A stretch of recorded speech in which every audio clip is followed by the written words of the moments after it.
But we will start with John Blundy, and he's invited keynote talk. For yours, John. Yeah, thanks. Right.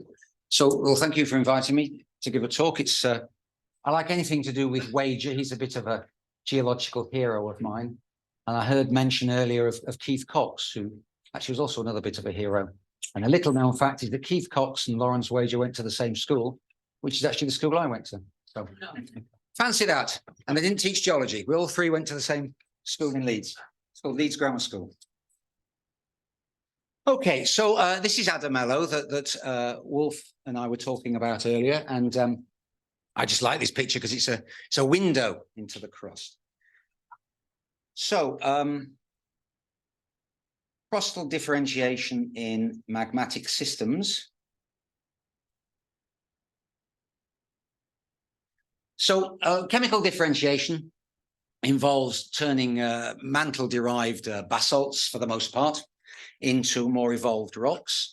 It clearly is a very important process in building Earth's crust. It clearly happens in magma chambers like the one seen on the right, because otherwise there wouldn't be layered intrusions. There would just be composite sills. And Marian's talk would be about a whole series of exactly the same, identical rocks from top to bottom. So chemical differentiation can occur in a number of different settings. I show three arc examples there, just because they show very similar variations. This would be a rather different evolution if we were looking at rift-related volcanics. But we see an overall evolution from probably the primitive magma is something like about that. And then we're getting out to granites here. And this is a continental arc, the Cascades, an oceanic arc, the Lesser Antilles, and then a post-collisional subduction-related calc-alkaline suite of magmas from Adamello. What you see there is, for the most part, the volcanic rocks, Antilles and Cascades, are very similar to the plutonic rocks in Adamello. The only real difference is that the plutonic rocks have some cumulates, and these are obviously cumulates out here. So I mentioned here that the parent is a volatile bearing. By volatile bearing, that can be anywhere from very little water to a few weight percent. And they're magnesium rich, and they're equilibrated with mantle olivine. And the process of chemical differentiation is just separating the liquid phase from the solid phase. And overall, we notice that in any one suite, we see less chemical diversity at the silica-rich end than we do at the silica-poor end. So there's a sort of a convergence down a sort of a free energy valley as you move towards granites. And the traditional view of this will be some sort of liquid line of descent. I haven't heard anyone say liquid line of descent today, but that would be the idea that a magma progressively evolves by dropping out early formed crystals, and then new liquids appear on the crystals appear on the liquidus and so on. And perhaps less relevant to this meeting, there's also the production of volatiles. Almost no magmas are completely dry. So at some point, whether they decompress and release volatiles by first boiling, or whether they solidify and they end up enriching the melt to the point of saturation by second boiling, degassing is an important process. And so a standard model would be the long-lived liquid-rich magma chamber here, where all the differentiation takes place. So if we think now of this as a purely thermal problem, it's quite interesting to look at the different regimes in which a magma chamber finds itself. So this is an extremely simple thermal model. It's done intentionally simple. And what I've got is a sill. This is a kilometer thick. So this is just the half width of the sill here. And it's coming at 1200 degrees. And it's into country rock that's the 150. The details don't really matter. This is a purely conductive model. So I am ignoring the latent heat release, which slows things down as the magma crystallizes. I'm ignoring convection that speeds things up because you actually have advective heat to the margins of the body. My sill has come in all at once, all in a hurry. And so I'm ignoring incremental emplacement. And let's now look at a magma and how the melt fraction or the crystal fraction varies with temperature. And I've based this on some experiments we did on a basalt from the Antilles. Don't worry about the details. This has got a little bit of water. We call this one damp. And it's a 7 kilobars. I'm not worried about the pressure either. It's an example of the melt fraction temperature variation.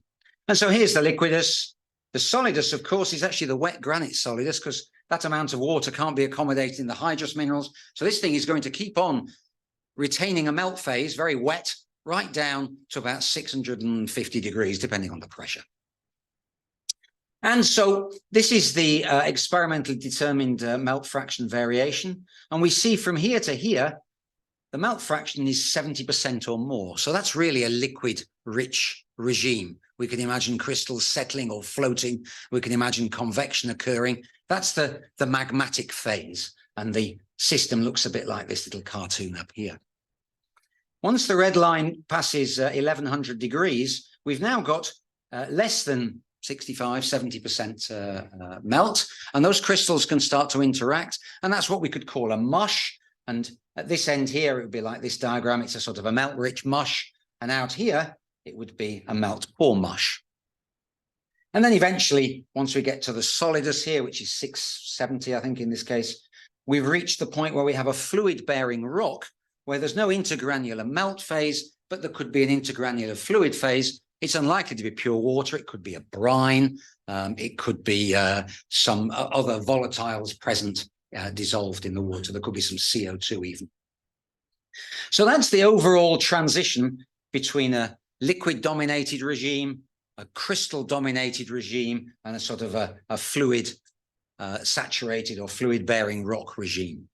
So how long a magma spends in the yellow, blue, and grey region very much depends on how the magma body was built. It depends on the exact form of that red line there. And it depends on how it's losing its heat to the surroundings. So let's go back to my very simple model. So the initial condition is obviously the red step function. And I've highlighted this is time in thousands of years.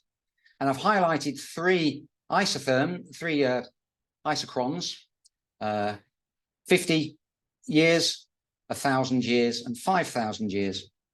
And the significance there is that at 50 years, for example, the interior of this sill is 100% liquid, and it has a kind of a mushy boundary layer here up against the country rock.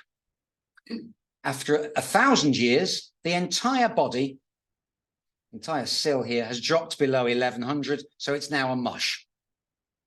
And the blue line, after 5,000 years, it's subsolidus. And for the rest of its life, it's now just a solid rock with intergranular fluid.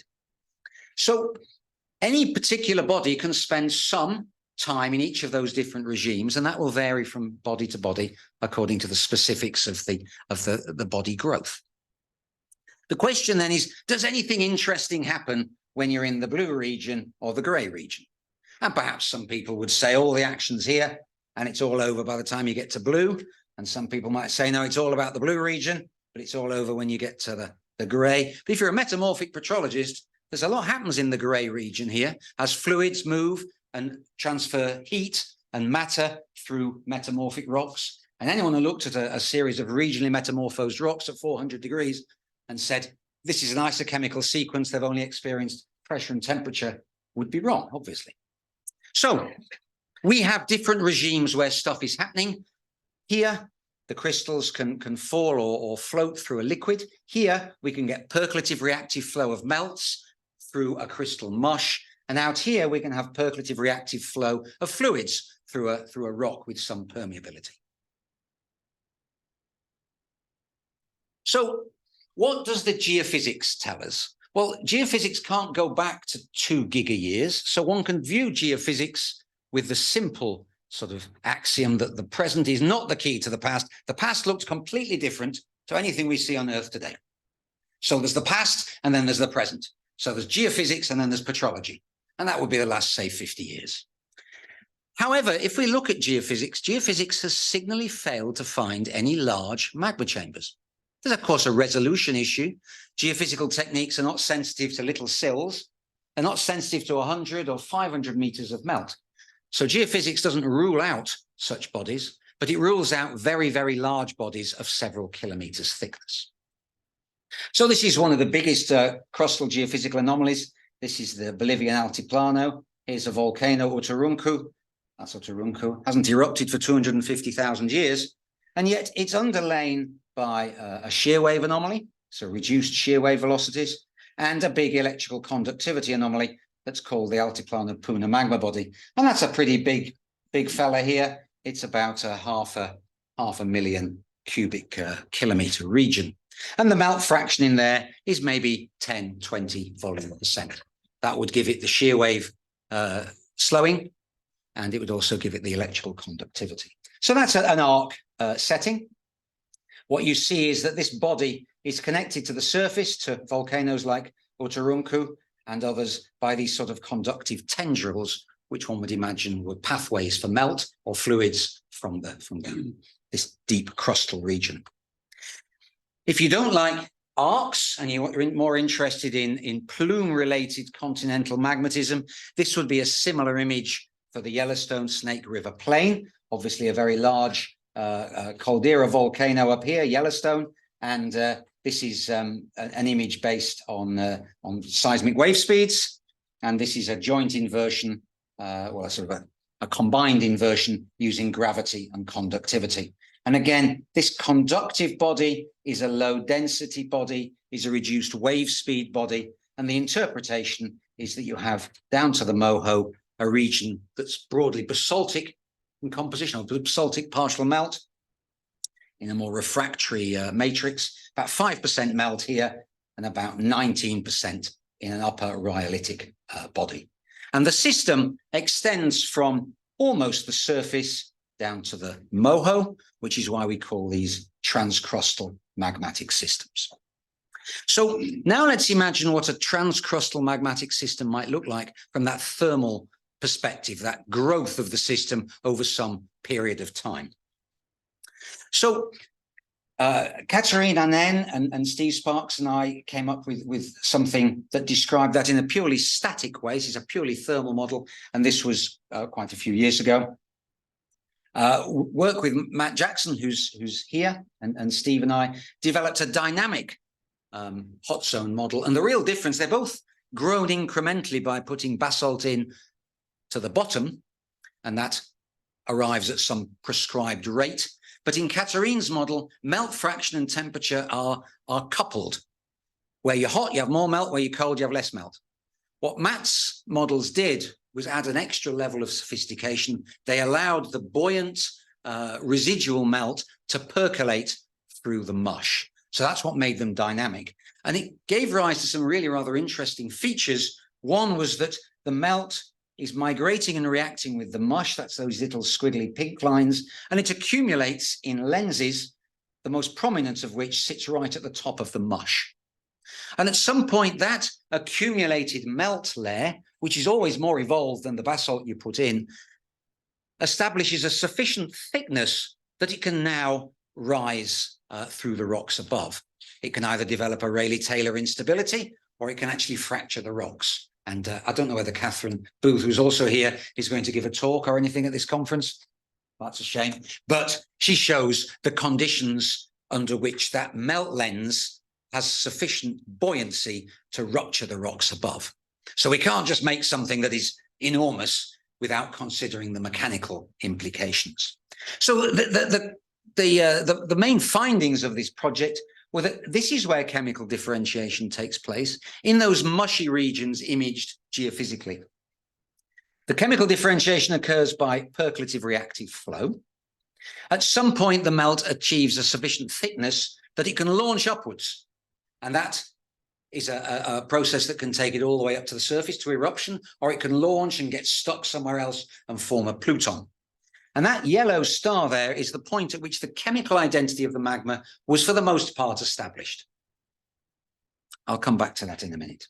So the magma chemistry was primarily a deep feature determined by what happens down here. And this could be the mid-crust, could be the deep crust. It could even be somewhere in the relatively shallow crust. There are just some constraints on how fast you have to build this body to sustain it, because you're losing heat out the top. So the next slide is a movie that Matt is the director of this movie. You must have seen this so many times, Matt. So just sit back, close your eyes.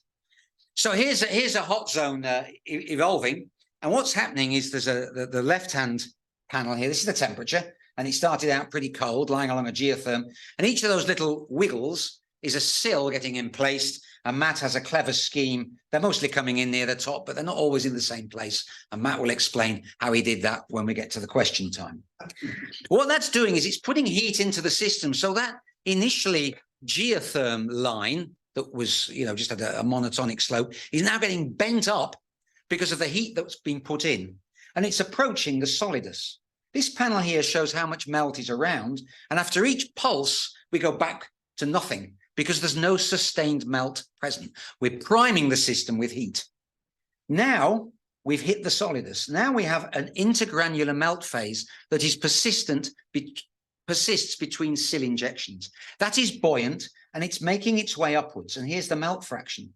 So we have melt fractions that are really high here, not because it's basalt, because it's actually little droplets of granite that have migrated upwards from the underlying sequence. In terms of silica, we have the silica enriched at the top. We have a silica-rich cap, and we have a whole load of rocks underneath that are silica depleted. Those would be cumulates. So we have a granite layer above a pile of cumulates. Now the whole thing's cooling, so there's no melt at all. Been showing this for 5 years, but I haven't worked out how to pause the video. So we'll move on to the next slide. So this is the end of that video after 1.5 million years. And what we have is we have a temperature profile like this with a maximum here.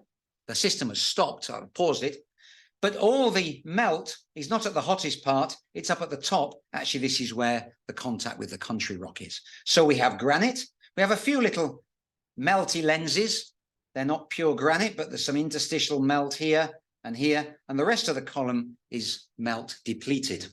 And over here, we see the silica content. There's the granite. There's a series of layered rocks that have had a lot of percolative reactive flow done to them. And down at the bottom, this rather spiky region is where we have some of those early sills that have not been percolatively reactively modified. That's a verb.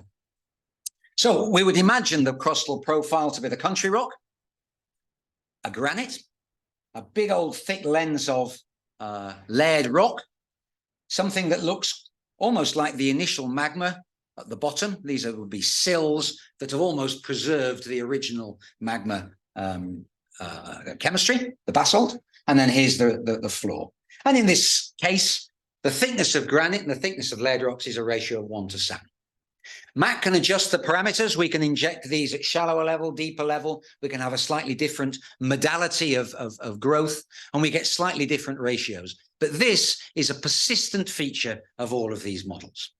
Granite overlies a layered sequence. So is there anywhere in the world where a granite overlies a layered sequence? Well, there's the crust, for example. There's the continental crust. It's mafic at the bottom, and there's granite in the upper, mid to upper crust. There are also examples. I've never been to the bushveld, but I've read about it. And in the bushveld, there's a whopping great granite sits above a layered sequence, and you wonder, well, could that be this? And here's the layered sequence. Now, this case, this is one of Matt's models where he actually melts the roof. So that granite isn't just the accumulated percolating silicic melt from the basalt crystallization. It actually has a component of crustal melt. So that granite is in fact hybrid. So isotopically, it would be a mixture of the input basalt and whatever the roof rock was. This process takes about 1.5 million years. So if we look at zircons from these rocks, if we were lucky enough to have them exposed, they'd record a zircon crystallization time of millions of years, which is not unreasonable for many magmatic settings. Okay. So is this just absurd, or do we see any evidence for percolative reactive flow? There's a bit of nodding then, I saw that. So if we look at xenoliths from volcanic rocks, and I have a big collection of these in Oxford now, we see some xenoliths that are very crystal rich, and there's clearly an intergranular melt phase that's now glassy. It's vesicular, and that's because this thing sort of expanded as it was brought up.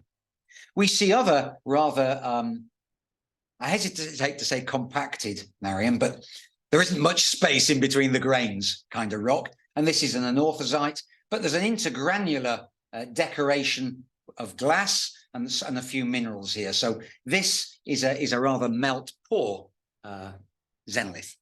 These are both from St. Vincent. Sometimes, though, we see the decoration of the grain boundaries with actually a mineral that is clearly a reaction product, in this case, a reaction product of clinopyroxene and maybe olivine with a percolative melt that is more silicic and hydrous. And we get amphibole along the grain boundaries. These three are St. Vincent, that's an arc setting. Here's Fuji, and Mount Fuji, the xenoliths, what we have as the intergranular phase are oxides, picking out the original appearance of the melt. And I saw lots of examples. So an example from Setil today, which showed a very similar texture. And I think some of Marion's rocks looked like that. Here's a layered intrusion from Scotland. This is Rum, and I think you can make out that here the clinopyroxene is picking out the interstices around the olivine and the plagioclase. And this is a calcium map. That's clinopyroxene picking out where the melt would originally have been. I think these are all evidence that melt moves through rock. It reacts as it goes. It can just grow rims on the crystals, or in the case of amphibole, it can actually react and you get peritectic reactions. Remember, in pure fractional crystallization, peritectics aren't allowed because you're always removing the reactant mineral. I call these paramagmatic processes because they actually involve adding melt to a pre-existing crystal framework. So you're superimposing one process onto an original, what Marion referred to as a sedimentary process. So not very different, really. The ones that are produced just by crystal settling, the sedimentary processes, I'd call orthomagmatic. So here's another interesting test, I think, of these hot zone models. That melt that is percolating its way through the mush is volumetrically inferior to the mush. So it basically gets bullied by the mush, chemically bullied, providing it's percolative and isn't channelized. And it has to keep trying to re-equilibrate with the melt all the way up, with the mush, the crystal assemblage of the mush all the way up. So at the point at which it accumulates ready to launch, it is actually multiply saturated with all the minerals in the mush around it. And you saw from the last slides, all the minerals means typically olivine, plagioclase, orthopyroxene, clinopyroxene, etc. And we can use this as a test of whether the mush hypothesis works. Imagine now a melt, that's the red stuff here, that is sitting between the grains of hornblende, whatever that is, ilmenite, magnetite, plagioclase, and so on, just like in the image here. This melt, if there's sufficient time, becomes chemically equilibrated with that mush. And then if we know, we can just use the Gibbs phase rule, if we know the number of components, and this is a multi-mineralic mush, we actually have a condition where we can recover the pressure, temperature, and so on. And this is an assemblage called Chompy that I have worked on. And so this is a volume of melts with compositions that are consistent with that equilibrium, and it sits in PT XH2O space at a given FO2 and potassium content. And so we can apply the multiple saturation principle. We do it in various different ways. We can do a forwards approach, which is where we just melt a bunch of rocks and try and find out when we can get a multiple saturation liquid that matches an erupted liquid. Or we can do the inverse approach, which is where we take an erupted rock and we try to find whereabouts in PT XH2O space it was multiply saturated at its liquidus. Not 200 degrees below, but right at its liquidus when the melt fraction is 95 or more %. So here's Mass and Helen's day site. Lots of experiments have been done there. And multiple saturation with ilmenite, CPX, OPX, plage, amphibole, magnetite occurs in the gray lozenge here. So that is the source conditions where you could generate that day site. That is the lens of launchable, detachable melt that formed above the mushy region in the Cascades. And we can actually contour this diagram again, then say for the plagioclase composition, we get a little bit more granularity on our PT estimate. And this is an orthite 54, 58, and 62. Here are the plagioclases. from Mount St. Helens. You can tell I don't have any social life, 3,536 analyses. And so 60% anorthite would put us somewhere in here. So we would estimate, based on this principle, that the source of Mount St. Helens dacite was about there, about 15 kilometers. And sure, it crystallized and degassed on the way up, maybe paused a while, but essentially its chemical character was established at that point. Those of you who are parents, the good analogy is this is the launch point is about when your kids leave home. Whatever you hoped for them, at that point, they're off on their own. It's the launch point.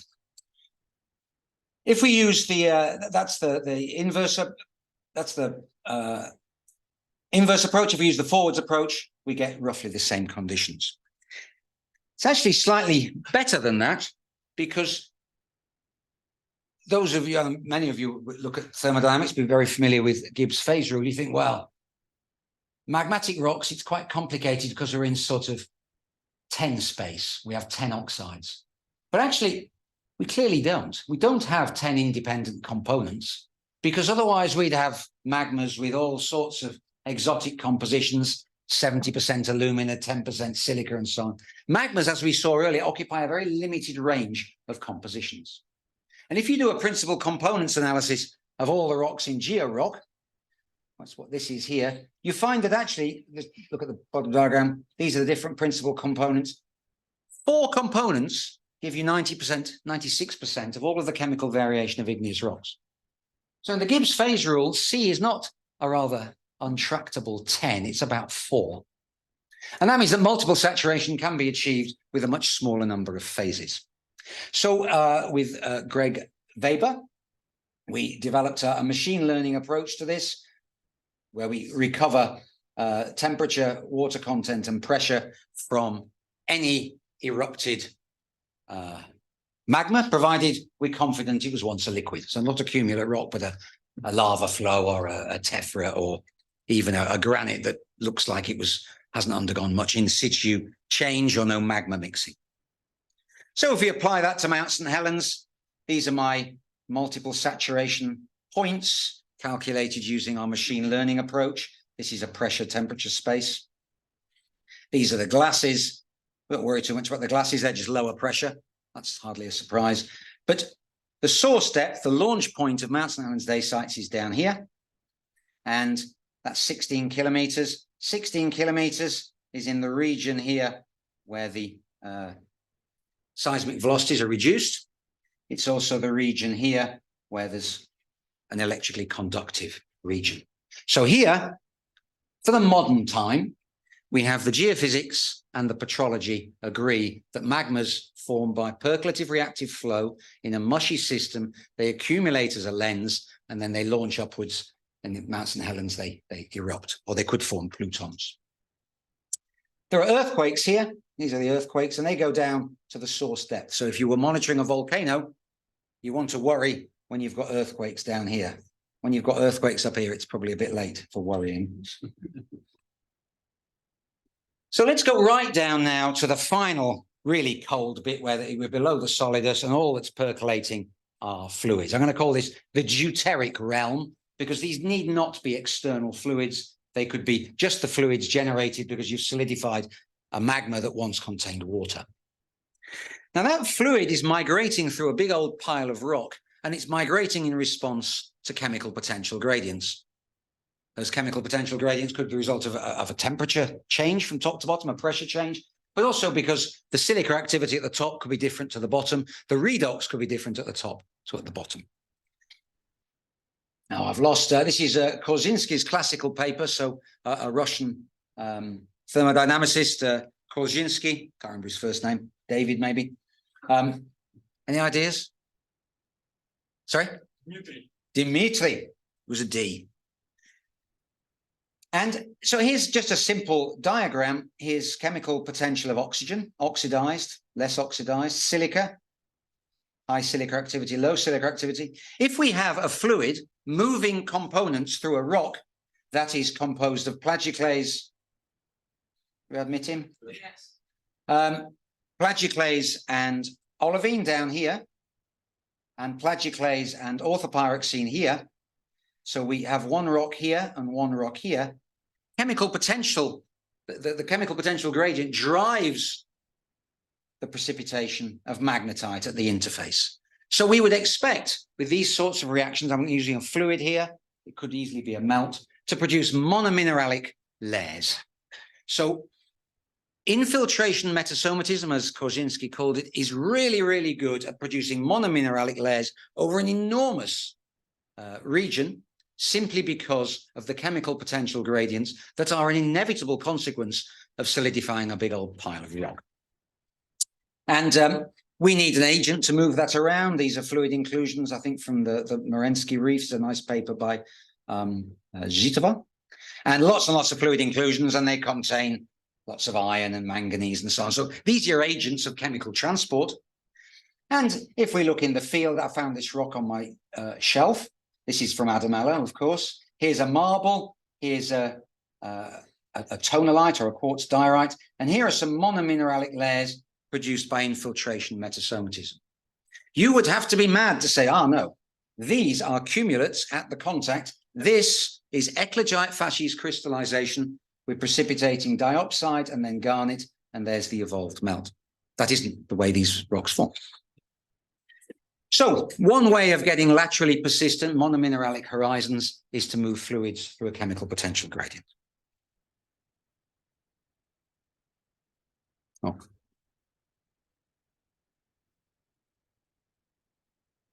So that was the end, really. My personal feeling is that with some exceptions, modern crustal magmatic systems are predominantly mush. Processes involving melt are transient.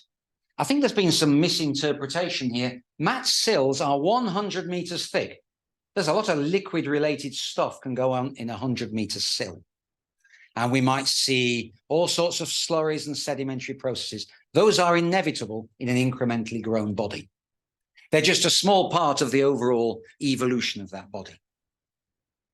Percolative reactive flow is the most important process. This can operate over that million-year timescale, not just the cooling timescale of a sill.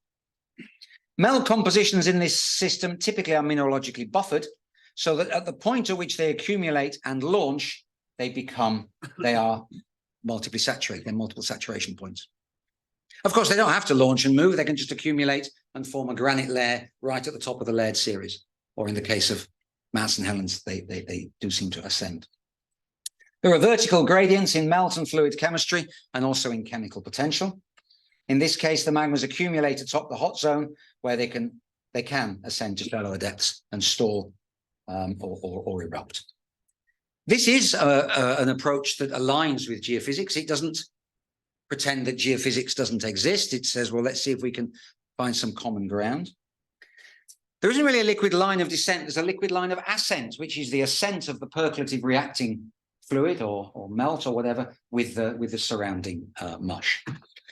And I've tried to separate it into regimes that we could call orthomagmatic, crystals raining out of liquid, sedimentary, paramagmatic, percolative reactive flow, or deuteric, reacting with the internally generated or indeed externally generated fluids.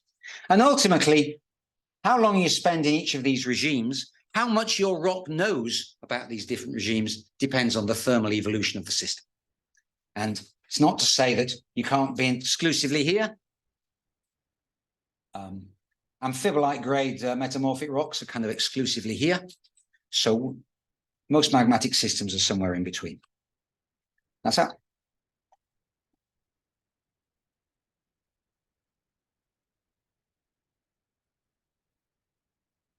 Thank you very much. I see one big hand. John, can you show please this simulation by method? Sure. What you're in slide 5? No. 6, 7. That one. Yeah. Yeah. It was with the already seals, so showing some kind of like picture. Not simulation. Okay. Oh, do you want the end result? Do you want the next slide? Yes. Yeah. Okay. Yeah, okay, great.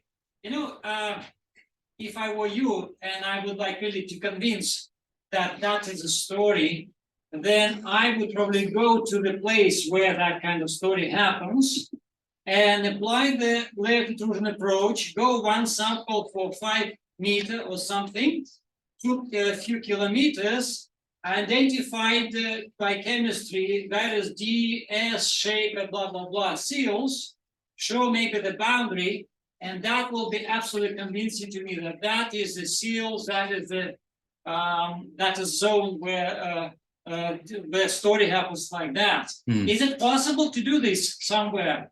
Or maybe it's already done, I don't know. Can I answer that? No, I asked John. So I've never been to the Bushveld. No, I'm not talking bushveld. That is this. I understand. That's not bushveld. This is Well, true, between the two of us, I think that is the Bushveld. But anyway. Is it bushveld? Ah. Yeah. Okay. That's that.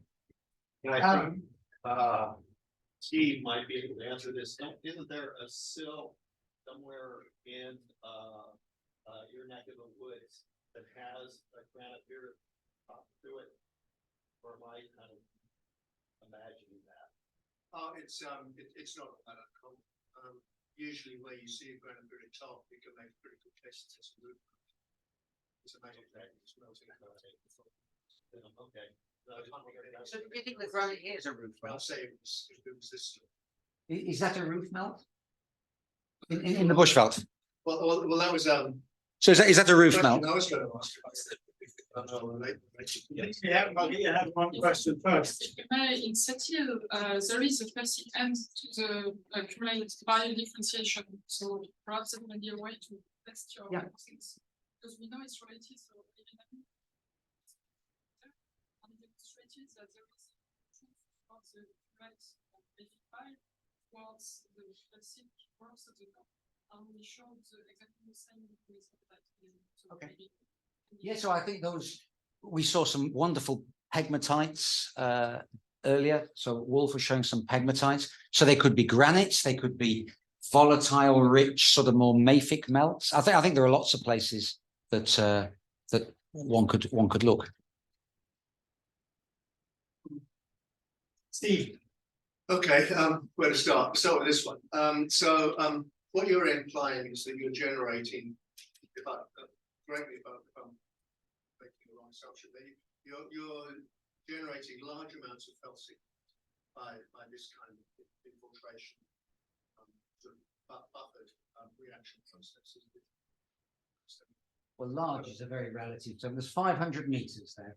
Right. Okay. So that's the end product of some form of differentiation. Well, is that the sort of making melts that we typically do don't generate silicon enrichment. If you're making this much felsic melt, then you've got to leave behind an equivalent amount of silica deficient material. And really about the only phases that could be that this kind of systems are amphibole or oxides. So if you're generating Olivine hasn't got a lot of silica in it. Sorry? Olivine doesn't have a lot of silica in it. Oh, well, okay, but you can only crystallize so much olivine before you hit the expo tech. So I think saying that foliatic basalts don't evolve towards silicic end members. Is that what you're saying? Well, most foliatic basalts don't. Most foliatic basalts evolve towards an iron-rich end. Yeah, and then they saturate with an iron oxide, and then they carry on down into big dry lines. Well, sure, eventually, but only. This is eventually. All right, but only at the last few percent of This is the last few percent of Just a crystallization. very small proportion of silicious melt to the proportion of mafic melt at the start. That's what's the problem. Well, So does your mass balance? Question. oh, the mass. If there's one criticism you can't level at that, there's the mass balance. Every atom that goes in stays in.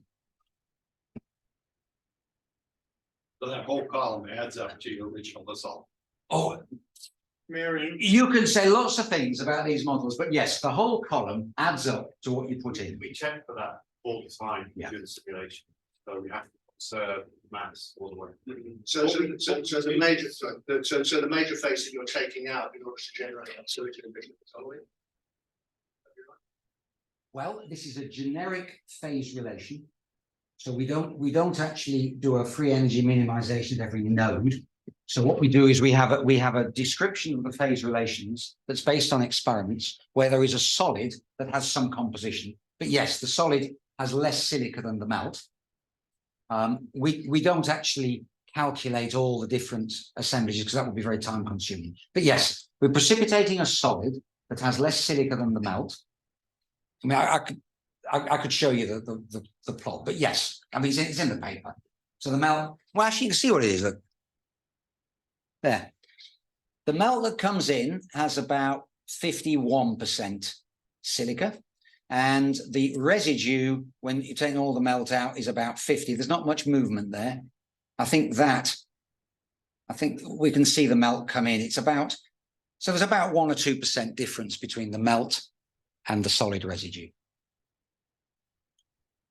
Okay, so is that giving you enough felsic melt to generate the sort of volumes that you see?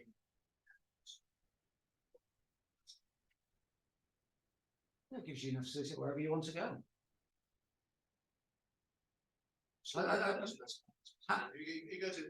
Stephen, there is no problem with the mass balance. That is the mass balance.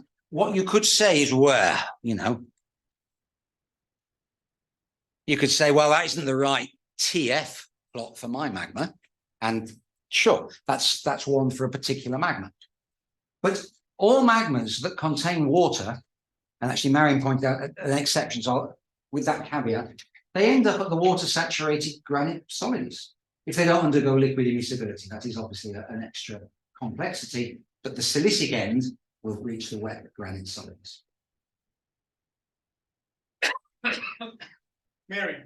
Could you put up the images, the slide that's got run on it? Oh, yes. The question is, Yeah. you're saying that the interstitial, the oikocrystals are evidence of percolation, and another end member is that it's simply a static system, and the kind of peroxide was the last phase of liquidus, 9%, and so it had low nucleation rate, so you end up with a single crystal that's filling in space. How could you tell, chemically or otherwise, whether it was a closed system, simply crystallizing in the interstitial spaces, or whether there was flow through, and that kind of peroxide came from a liquid that came from somewhere else?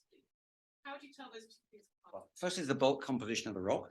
It's closed system. The bulk composition of the rock will be that of the magma. So if it's a plausible magma, that will be very If it's cumulate, you've got primocrysts plus interstitial liquid, so you can't use that. So the primocryst. Oh, wait a minute, right?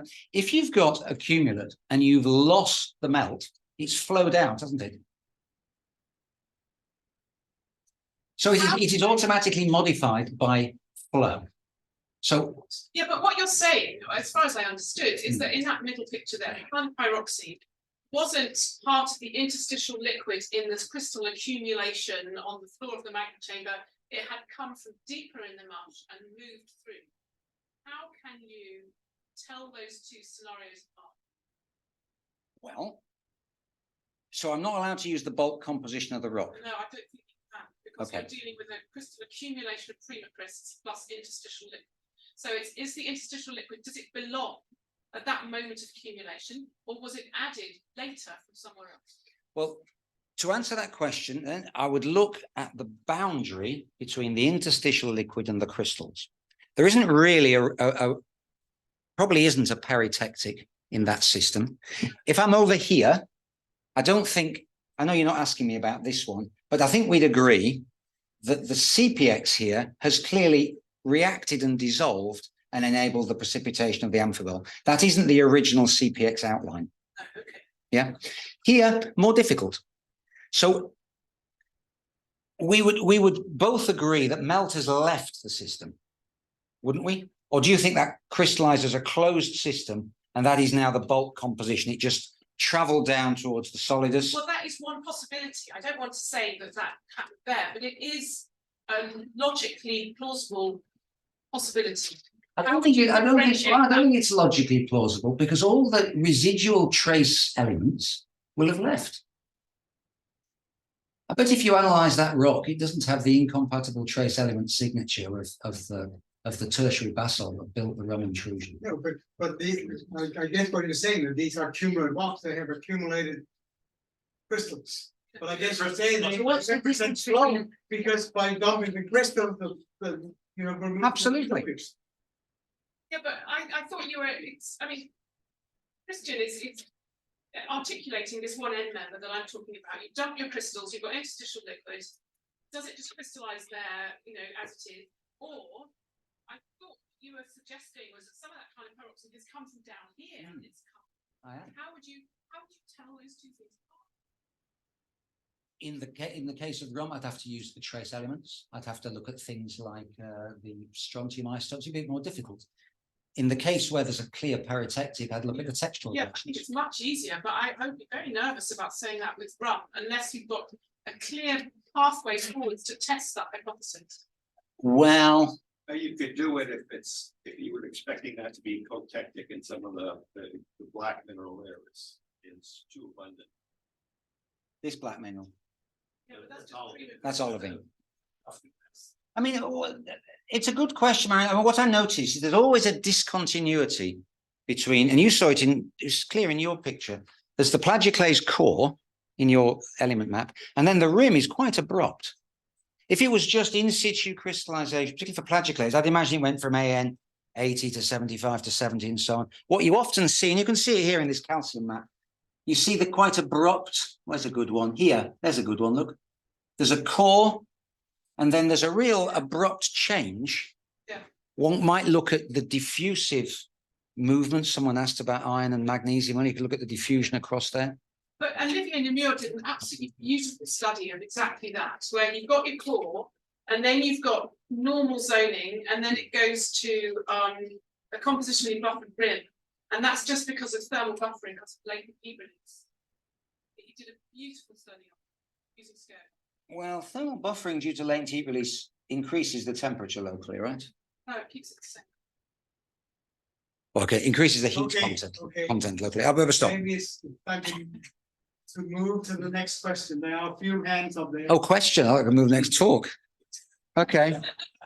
All right. Just want to make a comment, and I think this is something we could very ideally look at when we go to South Africa to Bushveld next year, because the Bushveld granites actually are very special and somewhat unusual in their composition. Most people who worked on these things in the past, and there are not a hell of a lot who did actually, half a dozen or so studies, found that, and these people posted the granites, believe it or not, being that it's such a large igneous province, the granite alone, that they are fractionation products of the native rocks. In other words, that they are, that they are not like 95% of granites on Earth are from meltwater rocks on crust. They are fractionation products.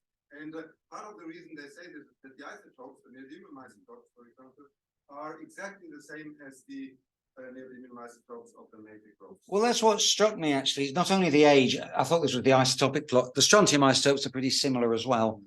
I mean, there's got to be some crustal assimilation, but I don't think they can be purely crustal melts. Well, the native rocks already have undergone significant crustal contamination, and then the argument is that the granite's fractionated from these. But that's exactly what these would be. These are granite fractionates. We're not doing anything different to fractionation. We're crystallizing something right down to the solidas. We're just accumulating all of that melt. They are not criticizing your No, I I'm don't. saying that the idea to test actually when we go to the Bushveld, to look at the Bushveld granites, we basically people have done so. Right. To test these kind of ideas. Look. Can I make a comment on this, because this was actually my student study that is shown here. And basically he calculated that, because the question was, can this be produced by fractional crystallization? And he sort of estimates the volume, is of course with huge error bars, that it's not simply a fractional crystallization product. So he had to invoke a model where it was fractionated from something, a magma that looked like the magnets of the Rustenburg layer series. And that was, I mean, in a lower lying magma chain. And then this was placed into the Rustenburg layer series. And another evidence for this is that there's a sort of a transition zone where suddenly, anatite goes like this in the Rustenburg layer series, and then over 60 meters, it goes from 40 to 15, and then it continues up like this. So in this transition zone, we interpret it as some kind of mixing zone, either a sort of physical mixing or a diffusional mixing. And other piece of evidence was from the chronology, because most of the circuits were 2054, just like the Rosenberg layers here. So there's clearly crystallized at the same time. Yeah. But there were also some older circuits, slightly older, and we call them anticrysts. And this would be another argument that they were remobilized sort of from the first phase of the Bushveld sort of, I mean, Bushveld is sort of a link with the first phase, and the Bushveld complex is only the second stage. So basically, the chemistry can be explained by fractional crystallization, but the mass proportions indicates that it's not just a simple fractionation product on top of the bottom. Does that make any sense? What's the granite volume proportion in the bush? I don't remember the numbers, but It's over here though, right? huge, but the granite is also huge. Hmm. So it's really a challenge to just say that it's a simple fractionation. So what's the thickness of the granite in the It's Bushveld? probably a relatively thin sheet. I think Eric Perret looked at these things in the past and he concluded that it's maybe a kilometer or two thick sheet. Okay. And the thickness of the Bushveld itself, 7? Yeah, 17, so it's about right. That's quite similar to this number. Yeah. But yeah, I mean, it's based on the metal mass Okay, balance. let's- So the problem of granite melt accumulation is also viscosity. So what's viscosity involved in your model? Yeah. So there's a viscosity that varies with the silica content, and there's no water in these. It assumes that the violating melt is relatively hydrous, so we tested anything between 10 to 4, 10 to 7. So was viscosity estimated like a constant value for incrementally with It varies dynamically with the silica content. okay, so it was estimated dynamically with the silica. Yes, so the basalt comes in as 10 Pascal seconds, and then as the melt composition evolves, the viscosity of the melt goes up, and it tops out at 10 to 6, typical 10 to 5. So because for me, it's strange how granite melt can migrate human metrics. Well, it's because the effect of water. So, if we ran these simulations with an absolutely bone dry magma, so that when you got to the silice again, firstly, you get to the silice again at much higher temperature than the wet granite solid is. That melt would be so viscous, it would have very little time to move before the whole thing solidified.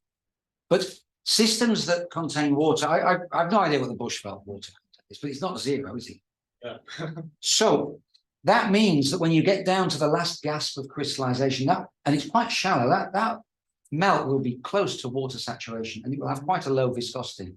It may actually produce bubbles, of course, which creates a whole ladder. Just like pigmatics, granite pigmatic systems. Exactly. Yes. okay, last quick question, and then we have to move on. Yeah, thank you. I have a question is about the interaction between the reaction melt and the accumulate. In your model, you assumed the thermal equilibrium between the flow and the silicate, or just give a kinetic process, just the magma reactive flow, and the diffusion of the element into the accumulate, or just require the some dynamic equilibrium. There's no kinetics in here. We assume that there's a reactive volume that is thermally and chemically equilibrated. Oh, you could have. Yeah. Okay, many sense. So we could relax that requirement. We justify it on the basis of the overall time scale, but clearly we don't have complete. We have interfacial equilibrium. We're not fully equilibrating the cores of the crystal. Okay, very good. Thank you, John, for stimulating the discussion.